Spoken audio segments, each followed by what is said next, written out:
지난해 6월 10일 명품백 수수 논란이 불거진 뒤 반년 가까이 모습을 드러내지 않던 김건희 씨가 윤석열 당시 대통령의 중앙아시아 방문길에 동행했습니다. 김 씨의 손에는 환경보호 메시지가 적힌 에코백이 들려 있었습니다. 바로 이날 오후 국민권익위원회가 법정 시한을 넘겨 100일 넘게 심의해왔던 명품백 수수 의혹 사건을 갑자기 종결 처리했습니다. 대통령 배우자에 대하여는 청탁금지법상 공직자 등의 배우자의 제재 규정이 없기 때문에 종결 결정하였습니다. 내부 반발이 거셌음에도 표결 처리 끝에 내린 무혐의 종결 처리.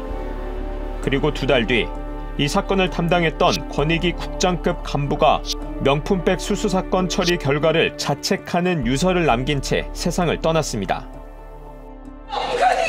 권익위 직원들 한번 만나서 보세요.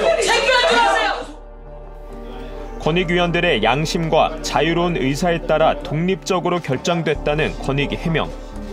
240만 공직자 배우자를 법의 근거도 없이 처벌할 수 있는 것인지 묻고 싶습니다. 하지만 스트레이트 취재 결과 표결이 이뤄진 회의 직전 권익위 수뇌부가 상임위원들을 미리 불러 모은 뒤 사실상 종결 처리 결론을 내려줄 것을 요구한 사실이 새롭게 드러났습니다. 사전 조율 이런 류의 회의가 있었어요. 위원장께서도 얘기를 하시고 업무 담당 부위원장도 국가 기록물에 해당되면 전혀 위반 사항이 없다 이런 식의 얘기. 비상식적이라고 볼 수밖에 없었던 국민권익위원회 김건희 씨 명품백 수수 사건에 대한 결론. 윤 전 대통령 당선 뒤 코바나 컨텐츠 사무실에서 이렇게 이 가방을 받는 영상이 전 국민에게 공개된 상태였습니다. 명품백 수수가 문제될 게 없다는 권익위의 결론은 내부 경론 끝에 표결 처리됐는데요. 그런데 스트레이트는 이 표결 처리 직전 권익위원장과 부위원장이 권익위 상임위원들을 따로 불러 모아서 이 사건은 무혐의로 종결 처리해야 한다고 말했다는 당시 참석자의 진술을 확보했습니다. 사실상 결론을 무혐의 종결 쪽으로 유도했다고 볼 수 있는 겁니다. 김건희 씨의 명품백 수수에 대한 윤석열 전 대통령의 입장. 이른바 파우치. 네네. 외국 회사 조그만한 백이죠. 네. 대통령이나 대통령 부인이 어느 누구한테도 이렇게 박절하게 대하기는 참 어렵습니다.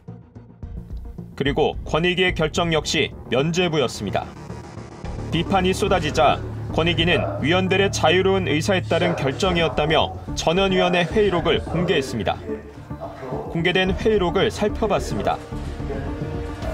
공적인 행사 자리에서 만난 게 아니기 때문에 대통령 기록물로 보긴 어렵다. 뇌물성으로 볼 여지가 충분하고 알선 수재 구성 요건도 외형적으로 갖췄다. 이렇게 무혐의 종결 처리에 반대하는 의견이 거셌습니다. 화면을 통해서 봤지 않습니까? 거기에서 앉아서 받았고 그다음에 언론에서 보게 되면은 청탁 내용도 지금 나와 있고 그러면 수사기관에서 수사권을 가지고서 수사를 해라 이렇게 넘기는 게 권익위의 정상적인 역할이죠.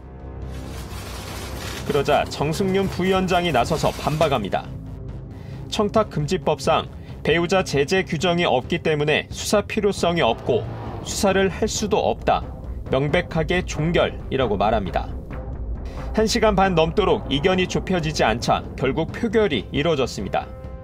결과는 종결 9표, 수사기관에 넘기자는 의견이 6표였습니다. 특히 윤 전 대통령과 최 목사에 대해서는 8대7, 즉 종결에 반대하고 수사기관에 넘기자는 의견이 불과 1표 차이로 밀렸습니다. 스트레이트 취재 결과 명품백 사건 결론을 내리기 위한 전원위원회가 열리기 약 2시간 전 위원장과 부위원장이 상임위원들을 따로 불러 모았던 것으로 확인됐습니다. 권익위 위원은 위원장과 부위원장을 포함한 상임위원 7명, 비상임위원 8명, 모두 15명으로 구성되는데 상임위원 7명이 따로 모인 겁니다. 이 모임에 참석했던 상임위원은 스트레이트의 당시 상황을 자세히 설명했습니다. 오찬은 위원회 정무직들하고 그다음에 상임위원들하고 오찬을 했고요. 모찬 끝나고 위원장실에서 티타임을 했어요. 전원위원회를 바로 앞두고 이렇게 상임위원들을 따로 불러 모은 적은 과거에 없었다고 합니다. 얘기를 이제 이끌어낸 건 유철한 위원장이 그렇게 했을 거예요. 바로 정승윤 부위원장이 명품백 사건은 무혐의 종결이 맞다는 취지의 말을 이어갔다고 합니다. 담당 부위원장은 아마 최재형 목사를 그런 식으로 생각을 해서 이제 외국인으로부터 받은 선물일 경우에 국가 원수나 배우자가 그게 이제 국가 기록물로 바로 되기 때문에 그거는 무슨 청탁금지법 위반 소지가 없는 그냥 종결 사안이다. 아무 문제될 게 없다. 이런 식의 얘기를 이제 먼저 하는 거예요.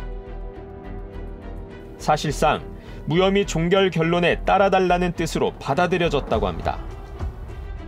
우리 내부 여기 상근하는 내부 정무직들하고 상임위원들간끼리만 있었던 자리라 이거 우리가 이렇게 해서 거의 종결을 확정시켜 놓고 회의를 진행을 하면 분명히 이거 문제될 소지도 있을 것이다. 속으로 이제 그렇게 생각이 됐죠. 정승윤 부위원장은 곧이어 열린 전원위원회에서도 같은 취지의 발언을 했고 티타임 때 모였던 상임위원 7명 중 6명이 종결 결론에 손을 들면서 결국 사건은 무혐의 종결로 마무리됐습니다. 스트레이트는 전원위원회 회의를 불과 2시간여 앞두고 일종의 표단속을 한 건 아닌지 유철한 국민권익위원회 위원장을 찾아가 물었지만 그런 일 없었다고만 답했습니다. 김건희 명품백 그 사건 처리하면서 회유도 있었다라는 논란도 있거든요. 네, 이러시면 안 돼요. 그런 의혹도 있는데 거기에 대해서 한 말씀만 좀 해주시죠. 그건 말도 안 되는 저기를. 예. 현재 대학 교수로 재직 중인 정승윤 전 부위원장도 찾아가 만났습니다. 정 전 부위원장은 사전 티타임 발언에 대해 처음에는 기억이 전혀 안 난다고 했다가 질문이 계속되자 사안을 설명하는 자리였다고 말했습니다. 회의를 하면은 회의의 취지에 대해서 내용이 이렇다 하고 설명을 하는 거지 제가 누구한테 무슨 지시를 합니까, 위원장? 교수실에서 나올 때를 기다려 다시 한번 정확한 사실 확인을 요청했지만 위원장의 지시에 따라 설명만 했을 뿐이라고 답했습니다. 아니 청탁금지법 위반 소지가 없는 종결 사안이다라고 말씀을 하셨다고 하는데 교수님 그러면은 그게 사전 회유가 아니고 그럼 뭐가 됩니까? 그날 아무 말 안 했다니까요, 제가. 아니 아까는 기억 안 난다고 하다가 설명했다고 하셨잖아요. 그러니까 제가 있잖아요. 기억 안 나는데 만약에 그런 이야기를 했다면은 위원장님이 회의하는 거니까 그래 어떻게 되는 건지 설명하라면 설명해야 될 거 아닙니까? 명품백 사건을 종결 처리하고 한 달 뒤 권익위는 이재명 당시 민주당 대표의 헬기 이송엔 특혜가 있었다고 결론 내렸습니다. 지난해 1월 이재명 민주당 대표는 부산에서 목 부위를 흉기로 피습당한 뒤 부산대병원에서 소방 헬기를 타고 서울대병원으로 긴급 이송됐습니다. 이게 특혜라는 신고가 접수되자마자 권익위는 조사를 시작했고 김건희 씨 명품백 수수 사건과는 달리 조사 착수 사실을 별도로 브리핑하기까지 했습니다. 국민권익위원회는 해당 사건에 대한 높은 국민적 관심과 알 권리를 고려하여 신고 접수 및 조사 착수 사실을 국민에게 공개하기로. 권익위는 소방 헬기를 동원한 부산소방재난본부 직원들과 부산대병원, 서울대병원 의사들이 공무원 행동 강령을 위반해 당시 이재명 대표에게 특혜를 줬다고 발표했습니다. 부산대병원에서 서울대병원으로의 전원, 119 응급의료 헬기 이용 과정에서 행동강령 위반 사실을 확인하여 감독기관 등에 각각 위반 사실을. 이 과정에서도 권익위 위원들 간의 격한 의견 충돌이 있었고 2명의 위원은 헬기 이송이 특혜라는 결정에 반발해 퇴장하기도 했습니다. 당시 윤석열 개인에 대한 그 충성심을 보여주기 위한 안건이었다. 이제 그렇게 생각을 합니다. 다 세팅돼 있는 그 표결 처리로 간다고 하게 되면 그러면 진짜 권익위가 정말 국민들한테 용서 못 받을 것이다. 이제 이런 생각이 들어서 권익위는 부산대병원과 서울대병원, 부산소방본부에 징계를 권고했지만 각 기관들은 매뉴얼을 위반하지 않았다고 결론 내리고 권익위 권고를 따르지 않았습니다. 규정을 잘 숙지해서 재발 없도록 주의해라 이렇게 주의를 주었습니다. 징계는 안 하시고요. 주의 주었습니다. 예. 소방 응급구조 헬기에 활용하는 매뉴얼에는 위반된 것이 없는 것으로 저희들은 판단을 하고 있습니다. 김건희 씨 명품백 수수는 그대로 종결. 이재명 대표 헬기 이송은 특혜 결정. 불과 한 달 간격으로 이런 결정이 나온 뒤 권익위의 한 공무원이 스스로 목숨을 끊었습니다. 스트레이트가 이 공무원이 남긴 유서 그리고 숨지기 직전 주변 지인들과 나눴던 대화 내용을 자세히 취재한 결과 명품백 수수 사건 결론에 대해 괴로워했던 심경이 그대로 담겨 있었습니다. 하지만 권익위는 단 한 차례 진상조사도 하지 않은 채 이 성실하고 책임감 강했던 공무원의 죽음을 오히려 정치적으로 이용하려는 모습까지 보였습니다. 지난해 8월 명품백 수수 사건 실무 담당자였던 권익위 김모 국장이 유서를 남기고 세상을 떠났습니다. 유서 내용이 공개되지 않은 상태에서 김 국장이 김건희 씨의 명품백 수수 사건이 무혐의 종결 처리되자 힘들어했다는 보도가 잇따랐습니다. 스트레이트는 김 국장의 죽음에 대한 정승윤 당시 권익위 부위원장의 발언이 담긴 회의록을 입수했습니다. 지난해 9월 권익위 회의. 정 부위원장은 고인이 마치 가방 사건으로 힘들어했다고 일부 언론이 조작해서 보도했는데 나중에 법적 책임을 묻겠다. 고인이 헬기 사건으로 힘들어했다는 건 분명한 사안이다. 국회 정무위에서 헬기 사건에 대해 야당이 13시간 동안 권익위만 두들겨 팼고 고인도 불려나가 고생했다고 말했습니다. 고인의 죽음은 김건희 씨 명품백 수수 사건이 아닌 이재명 대표 헬기 이송과 관련이 있다는 주장을 펼친 겁니다. 고인이 헬기 사건으로 매우 힘들어했다는 것은 분명한 사안이고 야당 의원들 전부 고소 고발 다 할 것이다. 그 말을 하셨는데 사실입니까? 예, 그렇습니다. 하지만 올해 8월 김 전 국장이 남긴 유서 형식의 메시지가 공개됐습니다. 스트레이트는 유족의 허락을 받아 이 메시지 전체를 확보했습니다. 고 김 전 국장은 자기 자신에게 보낸 카카오톡 메시지에서 지난 20년간 만든 제도를 제 손으로 망가뜨렸다. 이젠 뒤늦은 후회라고 적었습니다. 이어 가방건 외의 사건들은 최선의 결과가 나왔다고 자부한다. 그리고 숨지기 바로 전날에는 가방건과 관련된 여파가 너무 크다. 제 잘못은 목숨으로 치르려 한다. 그 방법뿐이라고 남겼습니다. 김 전 국장은 또 명품백 수수 사건의 무혐의 종결에 반대하며 소수 의견을 냈던 한 권익위원에게 권익위 모든 사람이 다 종결이란 결과에 동의하지 않는다는 모습 보여주셔서 정말 감사하다는 문자를 보내기도 했습니다.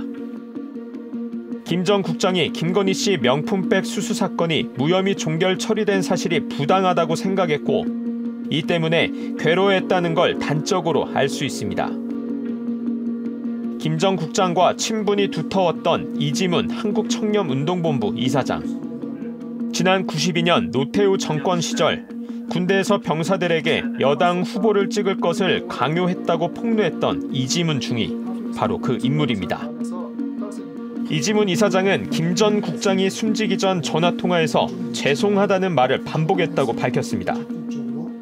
그때 막 종결 처리되고 나서였잖아요. 그러니까 죄송하다. 내 뜻은 그게 아닌데 이해해서 밀어붙이니까 어쩔 수가 없었다라고 좀 죄송하다 이런 이제 이야기를 이제 하시고 숨지기 이틀 전에는 이 이사장에게 최근 실망을 드리는 것 같아서 송구한 마음입니다. 참 어렵네요. 심리적으로 힘드네요. 라는 문자를 보냈습니다. 또 친구에게도 고마워. 나하고 상관없이 우리 권익위 계속 응원해 주세요라는 메시지를 남기기도 했습니다. 새벽에 아침 일찍 전화가 왔는데 되게 좀 힘들어하고 내가 조금 어떻게 보면 이용당했다라는 약간 그런 느낌이 있었던 것 같아요. 김 전 국장의 사망은 이재명 대표 헬기 이송건에 대한 당시 야당의 공격 때문이라는 취지로 발언했던 정승윤 전 권익위 부위원장. 이 발언에 대한 입장을 물었지만 잘못을 인정하지 않았습니다. 이재명 헬기 사건을 콕 집어서 또 말씀을 하셨잖아요. 회의록 보니까. 그 사건도 포함해서 다 힘들었다고 했습니다. 우리가. 엄청 힘들었거든요. 우리가 다. 그만하시죠. 정말 저도 고통스럽습니다. 김 전 국장의 죽음 이후 단 한 번의 진상조사도 하지 않았던 권익위. 돌아가신 김 국장님한테 한 말씀만 좀 해주시죠. 아무 말씀 없으신가요? 안타까운. 김 전 국장은 유서에서 자신이 몸담았던 권익위 수뇌부를 향해 이런 글을 남겼습니다. 위원회의 이러한 상황이 언제부터 시작되었는지 현직자와 지금은 나가신 분들 모두 차분히 고민하여 주십시오.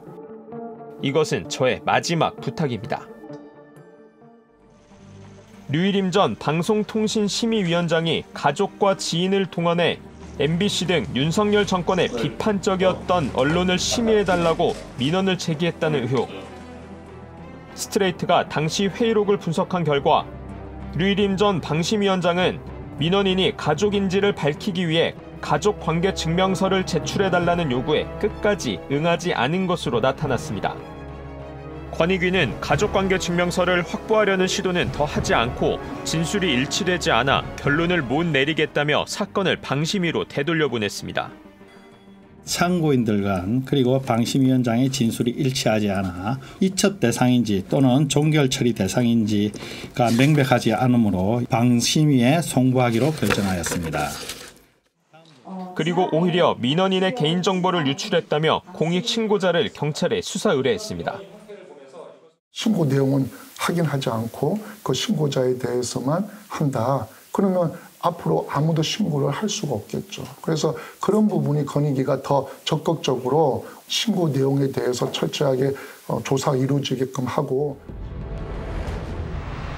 국민 권익을 지키고 부패를 막기 위해 지난 2008년 설립된 국민권익위원회.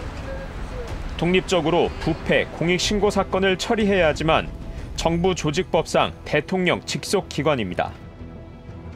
전체 15명의 위원 중 상임위원 7명을 대통령이 임명하고 비상임위원 8명 중 2명 역시 대통령이 위촉하기 때문에 태생적으로 정권의 영향에서 자유롭기 어렵습니다. 특히 윤석열 정부의 권익위는 검찰, 감사원과 함께 정권의 돌격대로 전락했다는 비판을 받고 있습니다. 국민권익위원장이 될 사람도 인사청문회를 거쳐서 정말 제대로 된 사람이 가는지에 대한 검증이 추가적으로 있어야 될 것 같고, 구조적인 부분에서도 입법부로 이관을 한다든지 아니면 독자적인 기구로서 활동을 할 수 있게끔 하는 조치도. 한 여론조사 기관의 조사 결과 국민권익위원회에 대한 국민 신뢰도는 30%에 불과했습니다. 제 기능을 못한 국민권익위원회를 걱정하며 괴로워했던 고 김모 전 권익위 국장. 김 전 국장의 유족은 스트레이트 팀에게 다음과 같은 메시지를 보내왔습니다. 김 전 국장이 생전 남긴 유언대로 권력자에게는 더 엄격하고 약자에게는 좀 더 인간적인 모습을 보이는 권익위가 되길 기원합니다. 그리고 권익위가 앞으로 정치적 공세와 비난을 받지 않는 좋은 기관으로 거듭나길 바랍니다.